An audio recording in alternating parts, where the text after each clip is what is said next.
2장 10절에서 12절 말씀입니다. 베드로전서 2장 2절에서 12절 말씀 우리 함께 보도록 하겠습니다.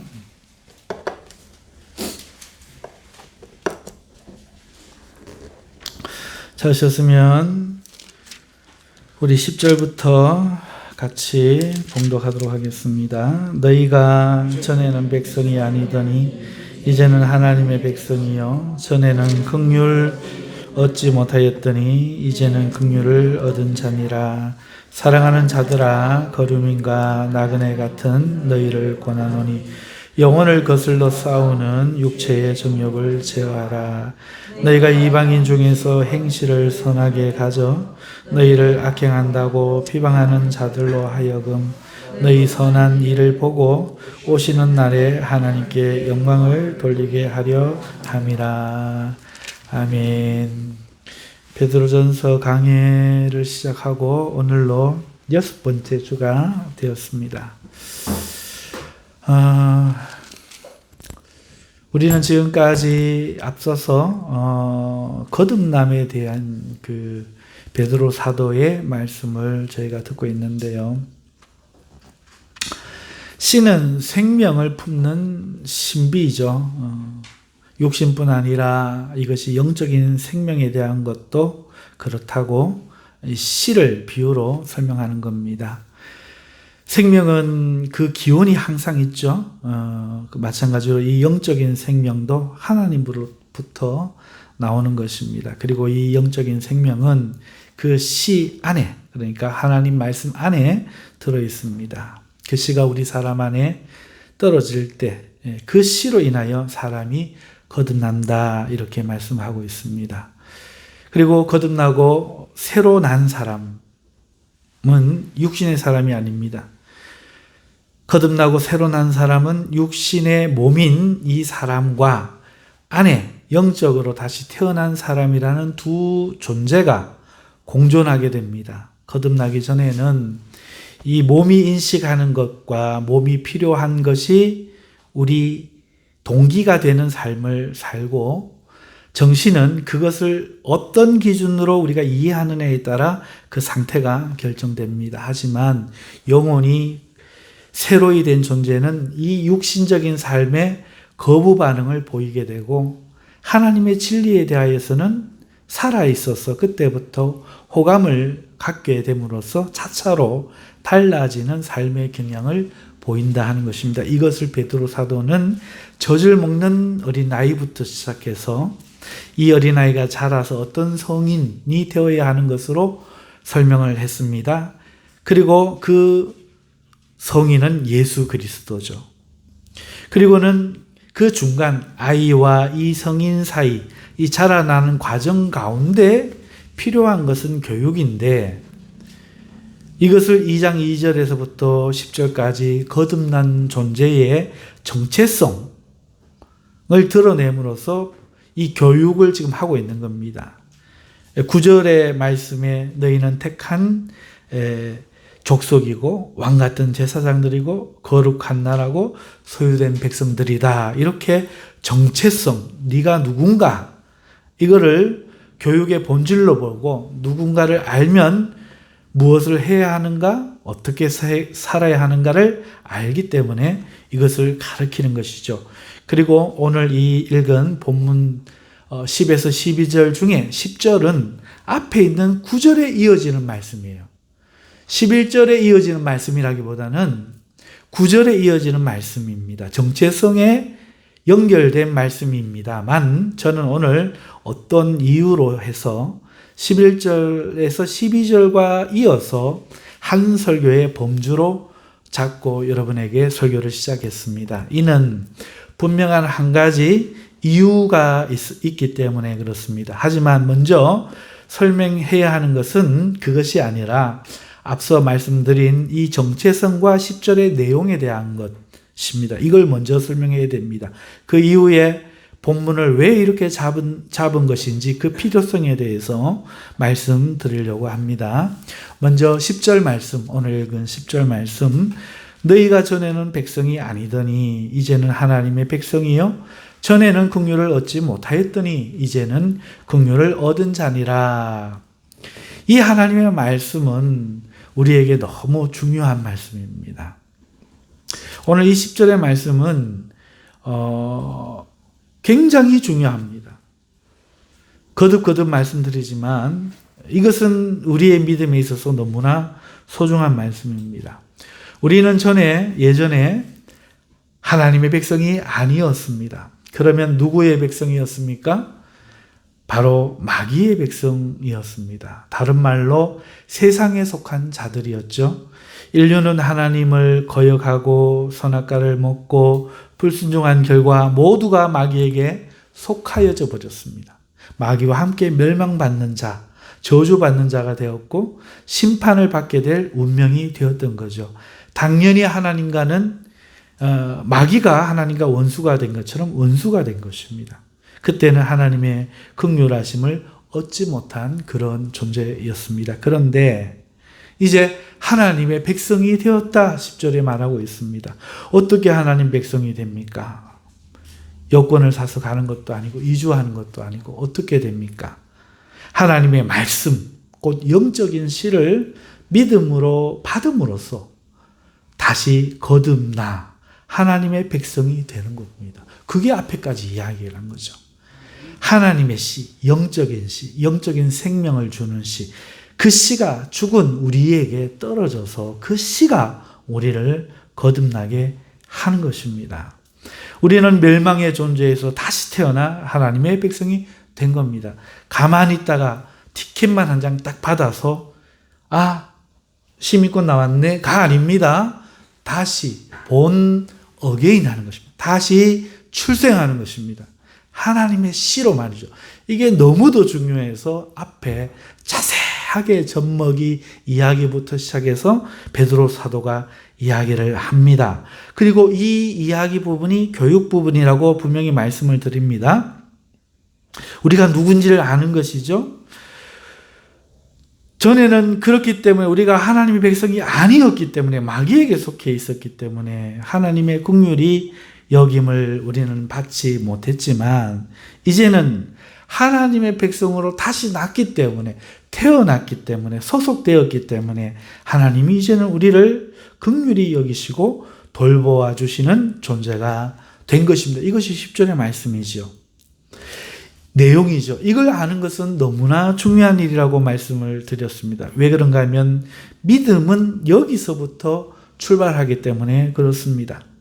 자신이 하나님이 미워하시는 바요 원수의 무리가 아니라 하나님의 백성이 되었기 때문에 이제부터는 하나님이 백성인 우리를 책임지시고 돌보아 주시는 사랑받는 존재라는 것을 믿는 것이 우리 믿음을 위해서, 믿는 우리 존재를 위해서 필수적인 것입니다.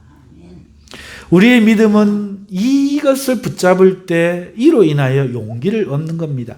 자기 때문이 아닙니다. 내가 하나님 백성으로 다시 태어났다는 이 분명한 사실, 거절할 수 없고 부인할 수 없고 거부할 수 없는 이 사실 때문에 우리의 믿음은 굳게 용기를 낼 수 있습니다. 우리가 하나님의 백성이라. 그러니 하나님은 우리가 부족하여도 긍휼히 여겨주실 것이 분명하다. 왜? 연약한 자를 돌보려고 일어서신 분이 왕이기 때문에 그래요. 그분이 우리의 왕이면 오늘 우리를 돌보아 주실 것이 분명합니다.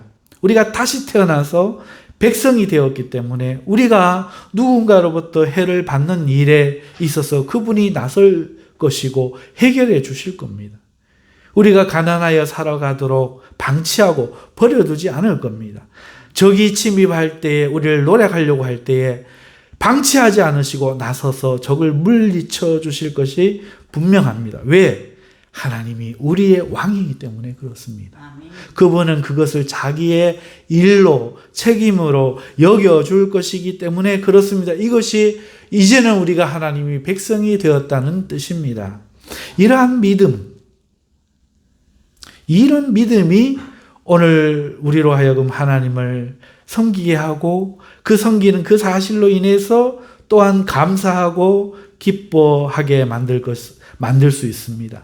또한 믿음 생활에 담대한 마음을 갖게 해줄 것이며 자신이 누구인지를 알게 해줄 것이며 어떻게 살아야 할지에 대해서 분명하게 이해하도록 만들어줄 것입니다. 그러니까 우리가 기억할 것은 우리는 하나님의 백성이 되었고 하나님의 백성이니 하나님이 긍휼히 여겨주실 존재가 되었다는 이 사실, 이것이 오늘 우리의 믿음의 기초입니다. 이것을 좀 다른 말로 하면 히브리서 기자가 믿음이 없이는 하나님을 기쁘시게 할 수 없나니 하나님을 찾는 자는 하나님이 계신 것과 그가 자기를 찾는 이들에게 상 주시는 이심을 믿어야 할지니라, 이렇게 표현한 건데 같은 뜻입니다. 하나님은 우리의 왕이시고 우리는 그의 백성 됐는데 노름에서 딴 게 아닙니다. 거듭나서 엄마의 아들은 태어나야 엄마 아들 아닙니까? 우리는 하나님의 씨, 말씀의 씨가 떨어졌는데 그 떨어진 하나님의 씨가 우리를 거듭나게 했기 때문에 우리는 하나님의 백성이고 더는 하나님이 미워하지 않으시고 긍휼히 여겨주시며 돌보아 주실 것이다. 이 사실을 믿는 것이 우리 믿음의 기초고, 그렇기 때문에 우리가 예수 그리스도까지 자라가는 우리의 가정에 가장 필요한 교육의 핵심인 겁니다. 이걸 모르고는 세계관도 없고, 이거를 믿으고는 믿음의 진취적인 기상도 없고, 이거를 모르고는 믿음의 싸움도 있을 수가 없는 것이죠. 그러므로 하나님의 백성된 사실, 이제는 하나님이 우리를 긍휼히 여기고 돌볼 것이라는 이 사실, 이것을 굳게 믿어야 하는 것입니다. 그래서 이 말씀은 우리에게 너무 중요한 말씀이다 말씀드립니다. 자, 이것이 교육의 핵심입니다.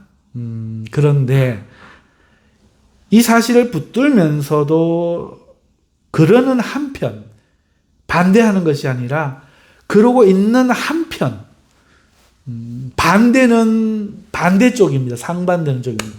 편이라는 것은 이쪽에 상관이 있으면서도 반대가 아니고 이쪽에 상관이 있지만 그럼에도 부류로서 다른 한편입니다. 다른 부분입니다. 우리가 한편 잊지 말아야 할 것이 있는데, 우리가 하나님의 백성이 된 것은 하나님의 씨로 된 것이라는 이것을 우리가 잊지 말아야 됩니다. 조금 전에 설명하면서 우리가 하나님 백성 된 것의 의미를 말씀을 드렸는데, 이거를 고스란히, 이것도 하나님의 씨로 된 건데, 이걸 기억하면서 한편 우리는 우리의 마음에 대해서, 이것에 대해서 살피면서 우리가 하나님의 씨로 우리가 거듭났다 하는 이것을 깨달아야 된다는 뜻입니다. 무슨 말인가 하면은, 우리는 그분의 사랑의 말씀인 이 복음을 통해서 거듭났다는 겁니다. 그 말은 다른 말로 하면 내 자신 혹은 우리의 자격이나 능력이나 자질로 된 게 아닙니다. 하나님은 오늘 우리의 수준을 보지 않습니다. 그걸로 거듭나지지 않는다는 거예요. 수준을 보고 자녀로 삼아 구원하시지 않습니다. 오직 하나님의 말씀을 믿는 믿음, 그거 딱 하나만 보십니다. 출생, 부모의 공적, 그 혈통에 흐르는 DNA, 그가 한 어떤 행동, 이런 것 전혀 안 봅니다. 하나님의 말씀으로 거듭난 것을 한편 기억해야 된다는 것, 우리가 누구인지 이미 거듭난 이 사실과 함께 이렇게 된 것이 내가 아니라 하나님의 말씀만으로 되었다. 내 수준이 그거와 맞아서가 아니라 오직 그 말씀만으로 되었다. 이걸 붙드는 게 너무 중요하다 하는 것입니다. 이것을 꼭 기억해야 됩니다. 우리의 정체성을 기억하면서 이렇게 된 정체성은 내게서 난 게 아니라 하나님의 은혜다. 하나님의 말씀 때문이다. 이것을 기억하면서 우리가 하나님 앞에 서야 되는데, 끊임없이 나는 지금 하나님께 그러니까 이걸 붙들고 있는 믿음으로 나아가고 있느냐. 이걸 점검해 봐야 돼요. 내가 오늘 이 하나님 앞에 찬양을 하거나 기도를 하거나 하나님의 사랑을 점검할 때 사랑받고 있는 존재인가 이걸 생각할 때 내가 얼마나 말을 잘 들었느냐 말씀에 순종했느냐 얼마나 기도를 열심히 했느냐 우리의 부모가 누구냐 몇 대째 신앙이냐 거짓말을 많이 했느냐 저거 했느냐 누구를 미워했느냐 사랑했느냐 그것으로 우리가 거듭나신 게 아니라는 거예요. 이걸 또 구분해야 됩니다. 뭐와 구분하는가 하면은 내가 이렇게 살아도 좋고 저렇게 살아도 하나님 사랑하신다. 이거와 또 구분해야 돼요. 삼중적인 말씀입니다. 잘 생각하십시오. 지금 내가 하나님의 영광스러운 백성이 되고 국률이 받는 것은 내게서 절대로 날 수 없는 하나님의 시로 거듭난 결과이다. 요거를 딱 기억하면서 그럼에도 불구하고 내가 하나님 앞에 어떻게 살아야 되는 것은 또 다른 문제라는 거예요. 요거를 뒤에 또 말씀드리게 됩니다. 중요한 것은 지금 생각하는 것은 먼저 분명하게 이해하고 넘어갈 것부터 차근차근 가야 되는데요. 이거는 뭐냐? 내가 하나님의 시로, 말씀으로, 오직 믿음으로 거듭났다. 그러니까 이걸 이해한다는 말은 내가 하나님 앞에 나갈 때에, 하나님 앞에 기도할 때에, 찬양할 때에 내가 믿는 것이 뭔가 하는 거예요. 나의 자질, 나의 수준, 나의 행위, 나의 감정 이런 것을 믿는가 아니면 오직 하나님의 이 말씀, 생명의 말씀이 나를 이렇게 하신다 하는 이걸 믿는가 하는 겁니다. 또 다른 말로는 나의 감정이 하나님의 사랑과 은혜를 믿고 감사하며 기뻐하며 하나님께 나아가고 있는가? 아니면 나의 육신의 모습, 내 상태, 거기에 기준에 맞춰져 있는가 하는 것을 점검해야 한다는 겁니다. 이게 어떤 사람들에게는 굉장히 어려울지도 모르겠어요. 왜냐하면 저한테 어려웠거든요. 제가 어릴 때 정말 어려웠어요. 목사님 앞에서 죽어야 된다는데 거듭난다 해야 된다는데 뭐가 도대체 죽고 죽여야 된다는데 도대체 뭘 죽이라는 건지 이해가 되지 않아서 그랬던 적이 있습니다. 사랑하는 성도 여러분, 중요한 것은 이겁니다. 오늘 우리가 이 육신 안에 거듭난 존재가 있습니다. 이 거듭나는 것은 구원과 같은 단어라고 말씀드렸습니다. 구원받는 것은 나로 인해서 받는 게 아니다.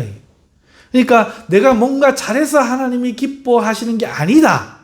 이걸 첫째 이해하고 다음으로는 그럼 내가 이래도 하나님 좋고 저래도 하나님 좋아하시고 이래도 기뻐하시고 저래도 기뻐하시고 다시는 안 미워하시는가? 그건 또 다른 문제다. 요거 구분됩니까? 네. 내가 막 기뻐해서 엄마 아들이 되는 게 아니에요. 낳았기 때문에 낳아줬으니까 엄마와 자식이에요.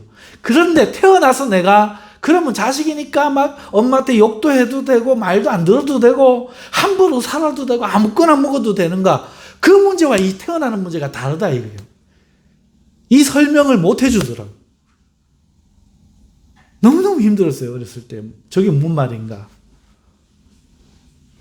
육으로 설명하니까 이해가 가죠. 내가 엄마로 태어나는 거 내가 노력하고 애쓰고 한 결과가 아니에요. 엄마가 생각해보고 그래 네가 내 아들 되라 이렇게 만들어주신 게 아닙니다. 어머니의 전적인 신비의 역사로 나를 낳아주었기 때문에 내가 자녀가 되는 거예요. 이 문제랑 자녀이기 때문에 어떤 행동을 할 때 엄마가 더 사랑하거나 엄마가 슬퍼하는 거 하는 문제랑은 같은 문제가 아니라는 거죠. 이해되시면 하면. 네, 이거 어려운 문제 아니죠. 영의 문제니까 그동안 설명을 어렵게 한 겁니다. 다 어렵게 하고 어렵게 들은 거예요. 그러나 성경은 계시거든요. 계시가 뭔가 하면은 이런 걸로 이렇게 감추어져 있는 것을 이렇게 들춰서 보여주는 게 이게 계시입니다. 무슨 말인가 하면 영의 세계가 육이 안 보이잖아요. 우리 육의 눈에 가려가지고 한계로 이렇게 덜쳐갖고 진실이 안 보이는 겁니다. 그리고 우리의 육의 눈이 보도록 이렇게 느껴주는 거, 우리의 이성으로 이해하도록 하나님이 성경 말씀, 우리 말씀으로 이해 수준으로 드러내주는 거, 이걸 계시라 그러고 이걸 성경이라 그래요. 무슨 말인지 이해하셨죠? 그러니까 이건 우리가 이해할 수 있는 말이지 믿음의 신비에 간직하는 말이 아닙니다. 그러니까 여기까지 정리합니다. 우리는 하나님의 말씀으로 거듭나는 거, 구원받는 이 부분에 있어서만큼은 철저하게 내 노력으로 되지 않고 내 자질로 되지 않고 내 상태로 되지 않는다는 걸 분명하게 인식해야 돼요. 이걸 어떻게 설명하느냐? 이걸로 하나 설명할게요. 여러분에게 설명하는 겁니다. 했던 겁니다. 제가 개를 키우고 있었는데 개 3마리가 있었는데 2개는 비싸긴 해도 혈통이 잡종 혈통이에요. 뼈대가 없는 개예요. 그때 당시 촌집 시골 개 집이 30만 원인데 얘들은 30만 원짜리를 한 마리가. 그런데 다른 개 얘들보다 태어난 지가 한 달이나 어린 다른 개가 한 마리 들어왔는데 얘는 뼈대가 있어요. 족보가 있는 개입니다. 한 마리가 300마리, 촌집 10채라. 실제로 그 당시에. 그 집을 30만 원 주고 사갖고 제가 팔 때 3천만 원에 팔았습니다. 실제 있었던 일이에요. 가격이 10배 차이 납니다. 주인이 밖에 나왔을 때 신발이 물어뜯겨 있습니다. 주인은 모릅니다. 어느 개들 중에 한 놈 소행입니다. 몽둥이 들고 패기 시작합니다. 눈에 보이는 것부터 패기 시작합니다. 이거 뜯은 걸 보여주면서 패기 시작합니다. 그러면 2마리는 혈통이 섞여 있는 개는 맞으면서 깨갱 하면서 대문 밖으로 도망을 갑니다. 근데 혈통 좋은 이 비싼 개는요, 때리면 때릴수록 소리도 안 지고 낑낑 하면서 와갖고 내 발을 이렇게 끌어안습니다. 때려지지가 않아요. 이걸로 저는 설명을 드려요.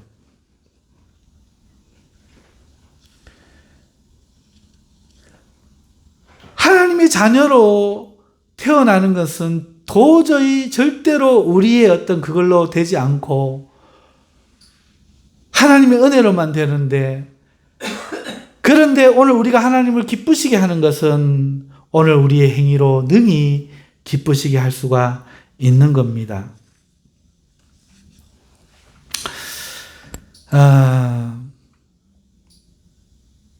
그래서 오늘 우리가 하나님 앞에 나아갈 때, 우리는 생각해야 될 게 뭐냐?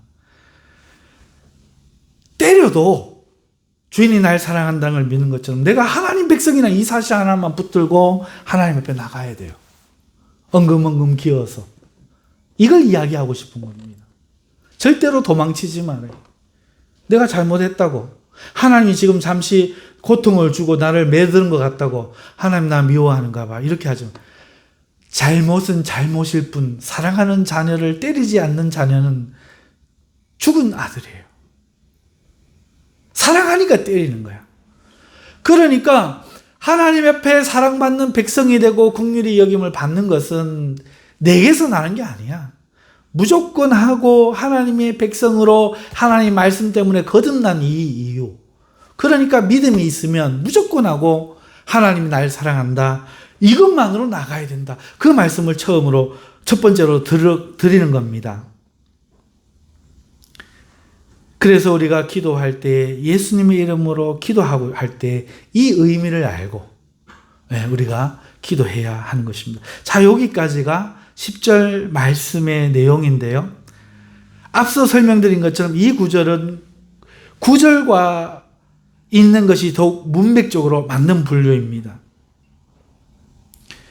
앞서 언급된 4가지 그 신분도 또 본 10절에 나타난 우리가 하나님 백성이고 긍휼하심을 잊게 되었다는 내용도 우리의 정체성을 말하고 있기 때문입니다. 그러면 이제 왜 11절에서 12절의 말씀과 함께 본 설교를 선정했는가, 그 이유를 말씀드릴 건데요.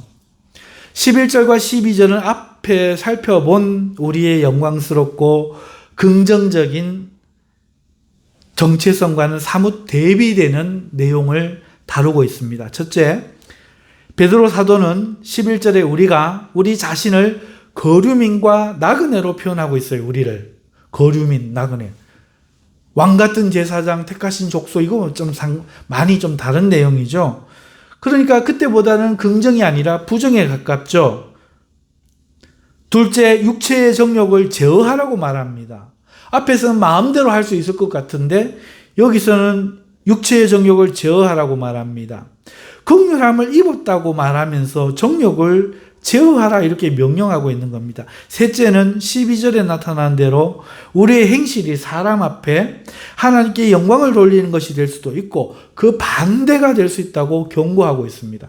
그러니까 문맥적으로 보면은 앞에 9절에서 10절까지는 긍정적이고 영광스러운 정체성을 이야기하는 것이고 11절, 12절은 그와는 좀 반대되는 내용인데 이거를 지금 같이 베드로 사도는 동시에 말하고 있다는 거죠. 이유가 뭡니까? 우리의 거듭남과 이것도 상관이 있는 겁니다.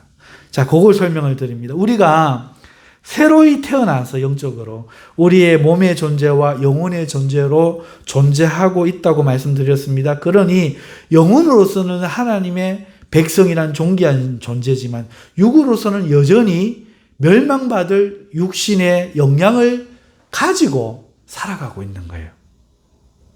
그러므로 이 두 존재 사이에서 우리는 우리의 힘으로 어느 쪽을 따라 살기를 애써야 하는가가 분명하다는 겁니다. 이쪽을 따르면 큰일 나고 이쪽을 따라 살아야 하는 겁니다. 이것을 영혼, 육으로 설명을 해도 완전하지는 않아요. 사람은 3분설입니다. 이런 설명을 드리려고 제가 하는 게 아닙니다. 사람은 영혼과 육신의 2분설로 구성되어 있습니다. 이걸 말씀드리려고 하는 게 아니라 존재적인 설명이 아니라 오늘 우리의 수고, 애씀, 우리의 정신, 이 정신이 이 두 존재, 영혼이라는 존재과 우리의 육신이라는 이 존재 속에서 어느 한쪽에 딱 소속돼서 자동으로 나타나는 게 아니고 이 중간에서 어느 걸 따를지 애써야 되는데 한쪽에는 순종하도록 해야 되고 한쪽에는 거절하고 제어하는 쪽으로 가야 된다. 이 이야기를 베드로 사도가 이야기하고 있는 겁니다. 이러한 이유에서 10절을 이 백성이요 긍휼하게 입었다는 이 10절을 이 본문 말씀과 붙여서 설교하고 있는데 이 이유는 어떤 이들은 앞에 우리가 9절에서 10절에 우리 영혼의 이 정체성, 이 긍정적인 부분, 이 부분만을 너무 믿고 강조한 나머지 이 땅에서의 행실을 신경 쓰지 않는 자들이 있다는 겁니다. 하나님의 사랑과 은혜만을 너무 강조해서 구원받았다는 이 결과에만 치중해서 방종하며 사는 거예요. 대충 사는 거죠. 그래서 베드로 사도는 믿는 자들이 앞선 교육, 이게 중요한 교육인데 하지만 이것만 붙들다가 자만하고 방심할까봐 지금 상반되는 11절에서 12절의 이 주의와 경계의 말씀을 함께 이어서 지금 다루고 있는 거예요. 이러한 것을 깨달았기에 저도 이것을 강조하여 문맥적인 분류가 아니라 강조의 분류를 말씀드리고자 본문을 이렇게 구성해서 설교하고 있는 겁니다. 말이 좀 어려웠을 수도 있습니다만은 어찌됐든 오늘 우리는 이 땅을 살아가면서 한편으로는 영적인 존재로 살아가야 됩니다. 그런데 오늘 우리의 육적인 존재가 함께 있습니다. 이 몸 이야기하는 거 아닙니다. 잘 들으셔야 됩니다. 몸 또 이해하시면 안 됩니다. 육신적인 것 속에서 육신적인 것에 유혹을 받으며 요구를 받으며 오늘 우리는 살아가고 있습니다. 그래서 경계해야 된다는 겁니다. 깨어 있어야 된다는 겁니다. 어느 쪽을 따르고 어느 쪽을 어떻게 해야 될지에 대해서 우리가 분명하게 이해해야 됩니다. 왜? 교육이라는 것은 무엇을 해야 되는지 하지 말아야 되는지를 교육, 말로 세시한 가르치는 게 아니고 매를 들어갖고 딱 때려서 그거 하면 두 말 하지 말고 딱 때려가지고 하려고 하다가 몸이 교육받도록 해야 되는 것은 10,000원짜리 다 꺼내고 자 다음에도 또 다 꺼내서 자 이거 하면 좋은 일 하면 상 받겠지? 몸이 훈련되도록 교육, 말로 3시간 훈 게 아니고 잘못하면 딱!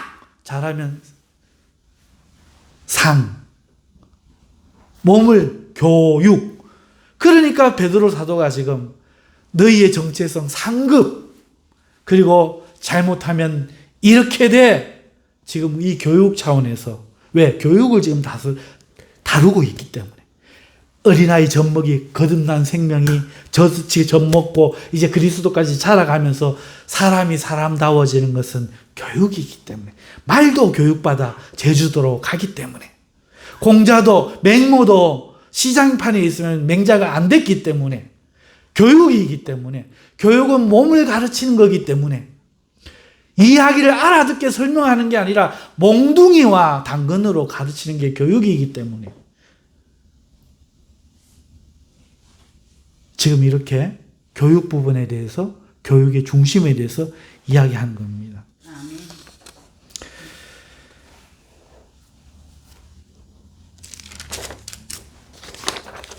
그래서 지금 긍정적인 것과 부정적인 것, 영광스러운 것과 비참한 것을 지금 놓고 우리 심령에 어느 것을 선택할래? 지금 말씀하고 있는 것이죠. 자, 이제 말씀을 다 살펴보았습니다. 이 말씀을 살펴보았으니까 이제는 우리의 믿음에 대해서 한번 이야기해 보십시다. 우리가 거듭났죠? 구원을 받았습니다. 하지만 우리가 그 의미를 모르고 계속 이 땅에서 만약에 산다고 생각해 봅시다. 구원받은 의미, 거듭남의 의미를 모르고 거듭난 것만 알아. 거듭났다. 예, 중생. 알아. 구원받았습니다. 이것만 알아. 이 의미를 이해를 하지 못해요. 그렇게 살아간다고 생각해 봅시다. 만일 그렇다면 우리는 미운 아기 오리 같을 겁니다. 옛날 어느 목가에 금술 좋은 오리 부부 한 쌍이 살고 있었습니다. 이들은 사랑을 나눈 결실로 알 여러 개를 낳았는데 유독 크고 못생긴 알 하나가 둥지 틈에 끼어 있었습니다. 오리 부부는 그 알을 보고 처음엔 의아했지만 그저 조금 크게 태어난 알일 것이라 생각하고 별 고민 없이 알을 품었습니다. 얼마 후에 알들이 모두 부화했는데 그중 평범한 새끼 오리들과 달리 회색의 몸집을 가진 좀 더 몸집이 큰 못생긴 새끼 오리 한 마리가 있었습니다. 부모는 둥지에 있던 가장 큰 알에서 태어난 그 새끼 오리구나 깨달았습니다. 형제 새끼 오리들과 다른 동물들은 그렇게 태어난 그 오리를 보고 모습이 다르다고, 못생겼다고 아주 이 미운 오리 새끼를 괴롭혔고, 어미 오리도 처음에는 부드럽게 다독여 주었지만 나중에는 점점 주변 시선에 환멸을 느끼어 미운 오리 새끼가 사라져 버렸으면 좋겠다 그만 말해버렸어요. 믿었던 엄마마저 모질게 등을 돌리자 큰 배신감과 상처를 받은 미운 오리 새끼는 무리를 떠나게 되었습니다. 그리고 자신을 사랑해 줄 누군가를 찾아서 떠돌기 시작했습니다. 그러나 만나는 동물들마다 못생겼다는 이유로 미운 오리 새끼를 비난했고 결국 사람들이 사는 민가까지 내려와 헤매기 시작했는데 이를 불쌍히 여긴 마음씨 착한 할머니 집에서 겨우 살게 되나 싶은 그때 할머니 애완동물이었던 암탉과 고양이의 괴롭힘 때문에 그걸 이기지 못하고 그만 다시 도망칠 수밖에 없었습니다. 미운 오리 새끼는 강물에 비친 자신의 얼굴을 바라보면서 이렇게 한탄했어요. 난 태어날 때부터 무슨 죄가 있다고 이렇게 못생긴 걸까? 이런 나라도 사랑해주는 누군가 있기는 할까? 그렇게 정치 없이 계속 떠돌아다녔습니다. 추운 겨울을 어찌어찌 버텨낸 뒤에 새해가 밝은 어느 날 미운 오리 새끼는 여느 때처럼 슬픈 얼굴로 강가에서 강물에 비친 자신의 얼굴을 들여다보았는데 그만 깜짝 놀라고 맙니다. 못생긴 새끼 오리는 온데간데 없고 아름다운 백조의 모습이 비쳤던 것입니다. 잘못 봤나 싶어서 몇 번씩이나 들여다봤지만 강물 속 백조의 모습은 여전했습니다. 알고 보니 자신은 미운 오리 새끼가 아니었고 백조 새끼였던 겁니다.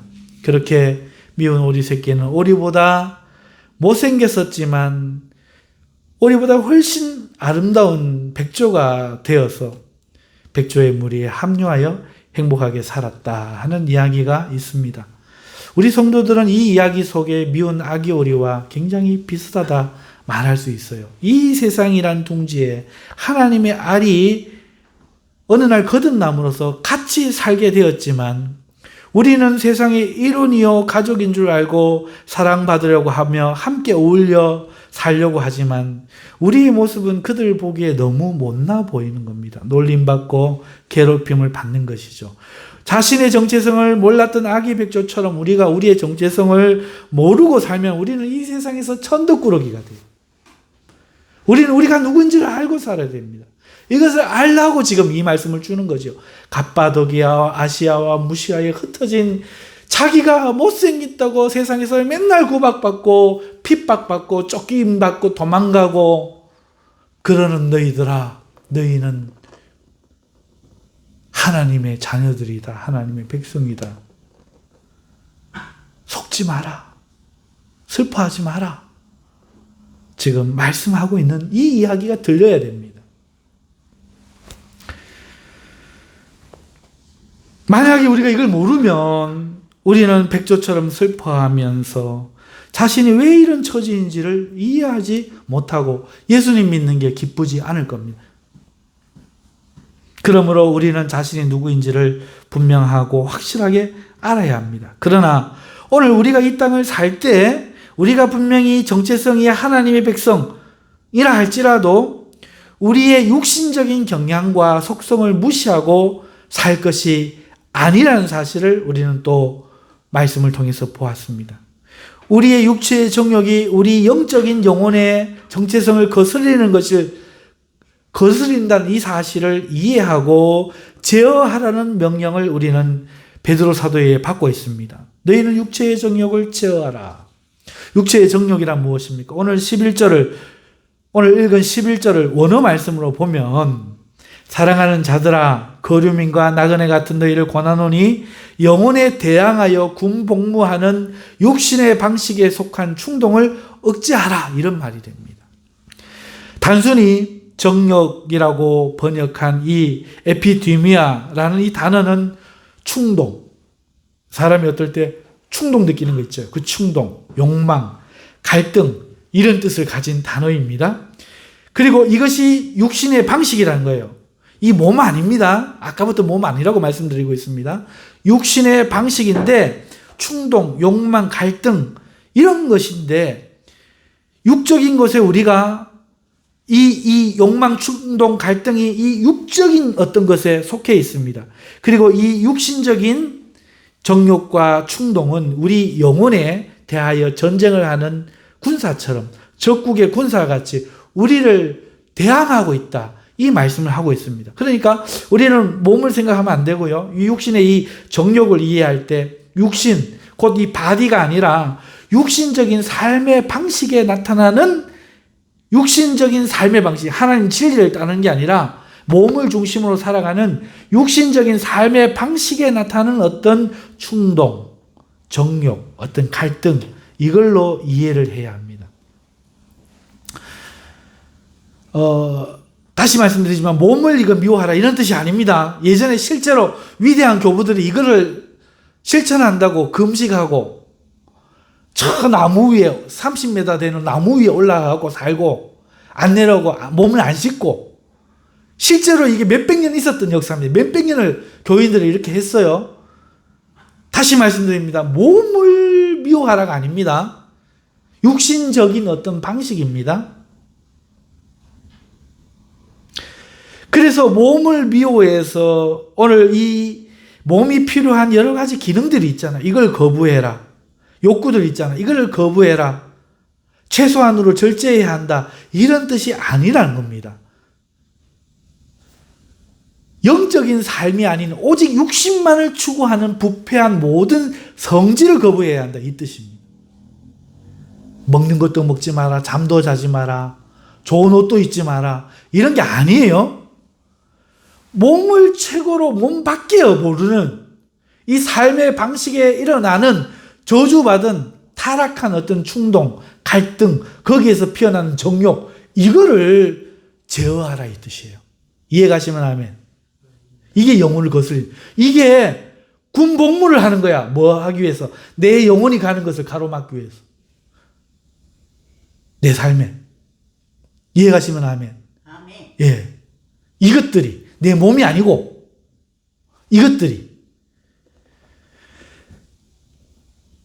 이것을 조금 더 풀어서 말하면 어떤 교만이나 이기심이나 자랑이나 미워함이나 탐심이나 속임이나 방탕이나 음심이나 이런 것들, 분명하게 죄에 속한 어떤 것들, 이런 것들을 말하는 거예요. 이것들을 제어하라는 거예요. 이것들을 허용하면 하나님의 영광스러운 정체성을 가진 우리 영혼이 피격을 받는 거예요. 해를 받는 거예요. 그리고 우리는 곤비해지고 피곤해지고 곤란을 겪는 겁니다. 그러니까 이런 것들을 허용하면 안 되겠죠. 할렐루야. 아멘. 네, 이 말씀입니다. 육신의 정욕을 제어하라는 뜻은 이 뜻입니다. 베드로 사도는 정욕을 제어하라고 말하고 있잖아요. 분명히 이해해야 될 것은 제거하라고 말하지 않는다는 거예요. 제어하라와 제거하라는 달라요. 동의하십니까?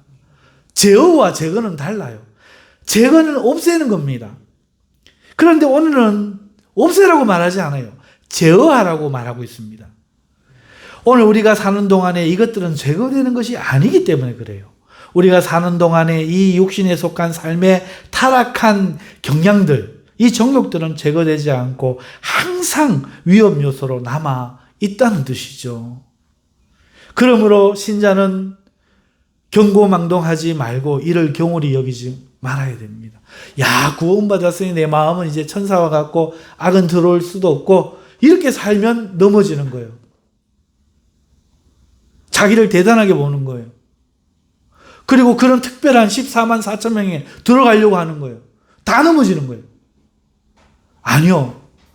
이거는 제어하는 거지 제거되는 게 아닙니다. 네가 이렇게 안 살아서 그런 속된 삿된 마음이 드는 거야. 나를 따라 40금식 기도를 3번 해봐. 그런 걸로 안 됩니다. 그거 다 사탄의 말이에요. 오늘 베드로 사도가 분명히 이야기합니다. 제거하라가 아닙니다. 제어하라. 이거는 항상 있는 거예요. 할렐루야. 여러분은 항상 죄의 성향, 육신적인 정욕이 여러분들을 대항하려고 하는 걸 항상 경험하게 될 거예요. 언제나 이게 없어지려나? 언제나 깨끗하고 청결한 성스러운 마음만 내 속에 있을까? 이런 날은 안 온다는 겁니다. 할렐루야. 잠시의 변화사는 경험할 수 있어요. 주님을 만나는 어떤 순간에, 은혜를 받던 어떤 순간에 잠시는 죄성을 느끼지 않는 변화산 같은 그런 걸 느낄 수 있지만, 주님과 함께라도 변화산 아래에 간질병 들린, 귀신 들린 아이는 언제나 만날 수 있는 겁니다. 우리가 제거되는 게 아니라 제어하라고 있다는 이 사실을 우리는 꼭 기억하라는 거죠. 이렇게 말하는 것이 아니라는 거죠. 이 제어하라라는 이 단어는요, 아페코라는 단어입니다. 이 사전에 그 뜻이 멀리하다, 떨어져 있다, 막다, 가까이 못하게 하다, 억제하다 등으로 되어 있습니다. 그러니까 육신의 정욕을 가까이 오지 못하게 하고 정욕을 막고 억제하라, 이렇게 뜻을 이해하기 쉽습니다. 틀린 건 아닙니다. 그러나 저는 이 단어 자체를 이해하는 것이, 이렇게 이해하는 것이 더 유익하다고 생각합니다. 이 단어 아페코는 아포라는 전치사와 에코라는 동사가 합쳐진 거예요. 아포라는 전치사는 어디로부터, from이라는 뜻입니다. 어디로부터라는 뜻이에요. 그리고 에코는 내가 가진다 이런 뜻이에요. 어디로부터 내가 가진다 이런 뜻이에요. 내가 취한다 이런 뜻이에요. 그러니까 어디서부터 내가 가지고 가는 것처럼 여기서는 육체에 속한 이 정욕을 내 이성이, 우리의 믿음이 손으로 움켜쥐고 가지고 가는 정복의 상태를 나타내는 거죠. 이게 더 올바른 이해다. 제가 풀어서 말씀을 드린 겁니다. 제가 이렇게 해석하는 것이 더 유익하다 보는 이유가 뭐냐. 앞서 이 사전의 어떤 의미만을 우리가 볼 때는 육체의 정욕이 우리 영혼을 거스르고 해하는 거기 때문에 해할까봐 겁이 나서 멀리하고 회피하는 그런 의미가 조금은 들어져 있을 수도 있습니다. 그렇게 느낄 수도 있어요. 하지만 하나님은 우리가 겁을 먹기보다 오히려 담대한 마음으로 육체의 정욕을 정복하고 다스리기를 원하신다고 저는 생각합니다. 여러분 안 그렇습니까? 그러니까 이 단어를 사전적인 의미 그것보다는 그 동사가 그 전치사가 원래 어떻게 그 말이 파생되었는가 어원을 찾아가지고 내가 무엇으로부터 가지고 온다 이렇게 했으면 육체의 정욕을 내가 내 몸에서부터 내 삶에 저거 하지 못하도록 정복하고 다스려라. 해결은 안 되지만 다스려라. 가인에게 죄가 네 문 앞에 엎드러지느니라 하지만 너는 죄를 다스릴지니라 하신 하나님의 말씀처럼 죄를 다스리는 게 맞죠. 믿으시면 할렐루야. 네. 말이 바뀌었다고 해석했습니까? 할렐루야 하면 좀 좋아요. 다 같이 할렐루야. 아멘. 맞습니다. 죄는 우리가 무서워하고 두려워하고 이럴 존재가 아니란 거죠. 하나님의 크신 성령님이 우리와 함께 하시고 진리의 말씀이 우리를 이렇게 자유롭게 비추어주고 계신데 어찌하여 우리가 뭘 모르는 사람처럼 부정탈까 두려워서 그렇게 하겠습니까? 그러니 말씀을 이렇게 해석하는 것이 훨씬 유익한 것입니다. 그러므로 우리는 이 세상 사람들이 말하는 쾌락과 정욕들을 강한 믿음과 의지로 정복하고 사는 날 동안에 다스려야 할 줄로 믿습니다. 말씀을 맺겠습니다. 우리는 예수 그리스도의 장성한 모습으로 자라가야 할 영적 생명임을 이해하십시오. 우리는 자신이 누군가를 분명하게 이해하고 살아야 합니다.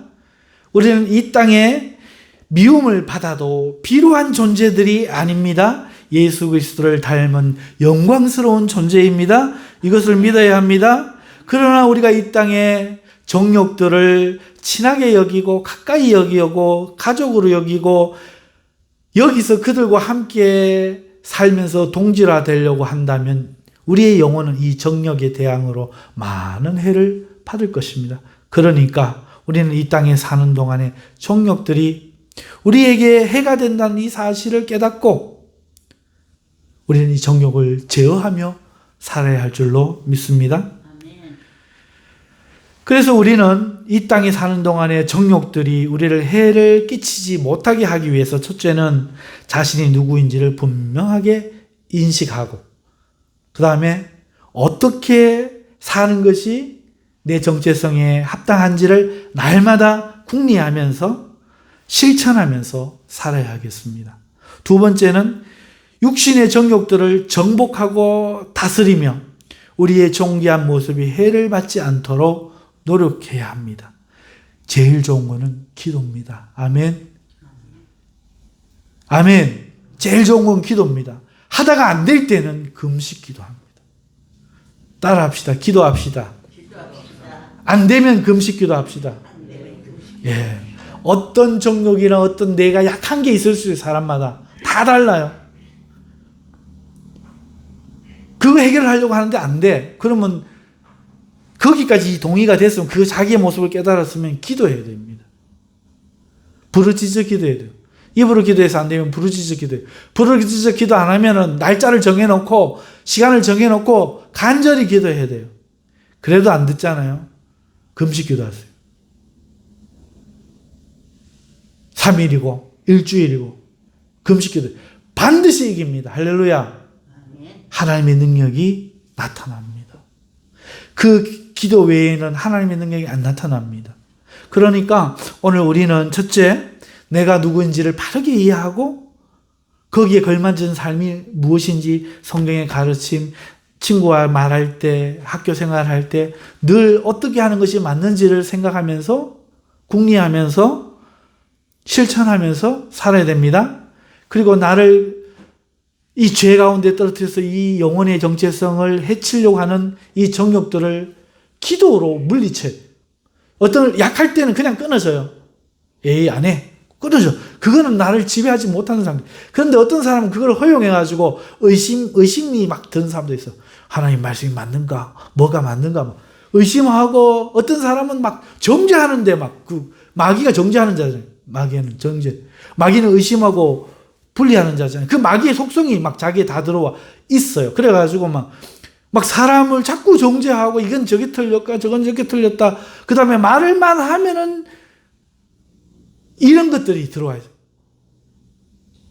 우리가 생각하는 육체의 정욕도 정욕이지만 마귀적인 속성들이 자기를 지배해. 그럴 때 기도해야 돼요. 기도하고 안 될 때 맨 마지막에는 죽으면 죽으리라 하는 마음으로 금식 기도하면은 떨어져 나갑니다. 아멘. 네, 이건 반드시 이겨야 되겠습니다. 이것을 경험하고 승리하면은 여러분 마음에 환희가 차오르는 것을, 이게 생명을 충만케 하는 그 평안이 그 사람의 영혼 나를 덮어 여기서부터 이기게 했다 하는 그거를 깨닫게 돼요. 그 순간에. 이걸 얻기까지 기도해야 됩니다. 그래서 이 모든 은혜가 여러분과 함께 하시고 이 은혜들을 다 누리시는 우리 성도님들 될 수 있기를 주님의 이름으로 축원합니다. 기도하겠습니다. 하나님 아버지 고맙고 감사합니다. 오늘 우리가 이 땅을 살면서 누구로서 어떻게 살아가는지, 그리고 무엇을 해야 되는지 점점 말씀을 통해서 알려주시니 감사합니다. 이 진리의 말씀으로 자유케 되어진 우리 성도들 되고 오직 하나님의 백성으로 영화롭게 살아가는 승리하는 일꾼들 다 되게 하여 주시옵소서. 예수님의 이름으로 기도하옵나이다. 아멘.